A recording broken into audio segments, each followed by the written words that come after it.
കട്ടപ്പന കൊച്ചുതോവാള ശ്രീനാരായണ മഹാദേവ ക്ഷേത്രം S N കുടുംബയോഗത്തിൽ ശാന്തിയാത്ര നടന്നു. ശാഖായോഗം president P K. Santhosh ഉദ്ഘാടനം ചെയ്തു. ഈശ്വരാരാധന എല്ലാ വീടുകളിലേക്കും എത്തിക്കുക എന്ന ലക്ഷ്യത്തോടെയാണ് കൊച്ചുതോവാള ശ്രീനാരായണ ക്ഷേത്ര സന്നിധിയിൽ നിന്നും കൊളുത്തിയ ദീപം കഴിഞ്ഞ 16 വർഷങ്ങളായി കുടുംബയോഗങ്ങളിലെ വീടുകളിലേക്ക് എത്തിക്കുന്നത്. കർക്കിടകം 1 മുതൽ 31 വരെയാണ് ശാന്തിയാത്ര സംഘടിപ്പിച്ചിരിക്കുന്നത്. ശാഖായോഗം പ്രസിഡന്റ് പി.കെ. സന്തോഷ് ഉദ്ഘാടനം ചെയ്തു.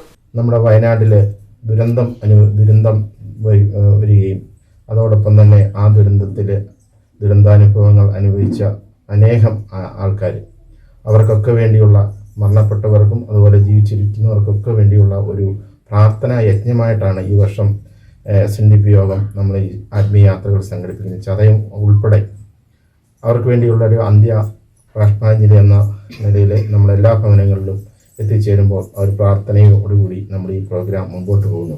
ക്ഷേത്രം തന്ത്രി സുരേഷ് ശ്രീധരൻ തന്ത്രികൾ അനുഗ്രഹ പ്രഭാഷണം നടത്തി. എല്ലാ ഭവനങ്ങളും പഞ്ചശുദ്ധി വ്രതാനുഷ്ഠാനങ്ങളോടുകൂടി മോടി പിടിപ്പിച്ച് ഭംഗിയായി ഗുരുവിനെ സ്വാഗതം ചെയ്യുവാൻ വേണ്ടി എല്ലാവരും തയ്യാറായി നിൽക്കുന്നു. നമ്മളുടെ ഈ ശാന്തിയാത്രയുടെ ലക്ഷ്യമെന്ന് പറയുന്നത് എല്ലാ ഗൃഹങ്ങളിലും എല്ലാ ഹൃദയങ്ങളിലും സമാധാനവും സന്തോഷവും പര്യാപ്തമാക്കുക അല്ലെങ്കിൽ എത്തിക്കുക എന്നുള്ള മഹത്തരമായ ഒരു ലക്ഷ്യമാണ് ഇതിൻ്റെ പുറകിലുള്ളത്. SN കുടുംബയോഗത്തിലെ 40ഓളം വീടുകളിലാണ് ദിവ്യജ്യോതി പ്രയാണവും ശാന്തിയാത്രയും എത്തിയത്.